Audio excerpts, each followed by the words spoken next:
નમસ્કાર, આપ જોઈ રહ્યા છો પ્રકોપ ન્યૂઝ।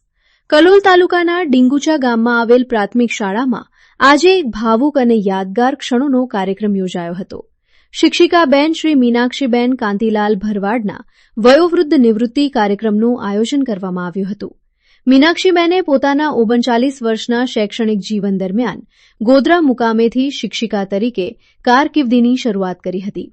ત્યારબાદ તેમણે ચરાસણા ગામે આશરે 8 વર્ષ સુધી સેવા આપી અને છેલ્લા 26 વર્ષથી ડીંગુચા ગામમાં શિક્ષિકા તેમજ વાઇસ પ્રિન્સિપલ તરીકે નિષ્ઠાપૂર્વક ફરજ બજાવી હતી। આ કાર્યક્રમમાં ડીંગુચા તથા આજુબાજુના વિસ્તારોમાંથી અનેક શિક્ષકો ઉપસ્થિત રહ્યા હતા। વિદાય સમયે શાળા પરિવાર, વિદ્યાર્થીઓ અને ગામજનોમાં ભાવુકતા છવાઈ ગઈ હતી। ઘણા વિદ્યાર્થીઓ અને શિક્ષકોની આંખોમાં આંસુ જોવા મળ્યા હતા। આ પ્રસંગે મીનાક્ષીબેનના પરિવારજનો, જેમાં તેમના પતિ શ્રી કાંતિલાલ ભરવાડ તથા દીકરા-દીકરીઓ પણ હાજર રહ્યા હતા। વિદાય સમયે મીનાક્ષીબેને ભાવુક બની જણાવ્યું હતું કે ડીંગુચા ગામ અને શાળાનો પ્રેમ ક્યારેય ભૂલી શકીશ નહીં।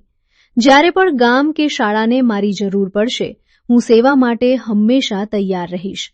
ડીંગુચા ગામ માટે આ વિદાય એક લાગણીસભર ક્ષણ બની રહી હતી। જાણે કોઈ પોતાનું જ વ્યક્તિ ગામ છોડીને જઈ રહ્યું હોય તેવી લાગણી દરેકના દિલમાં જોવા મળી હતી। પ્રવીણ ઠાકોર, પ્રકોપ ન્યૂઝ।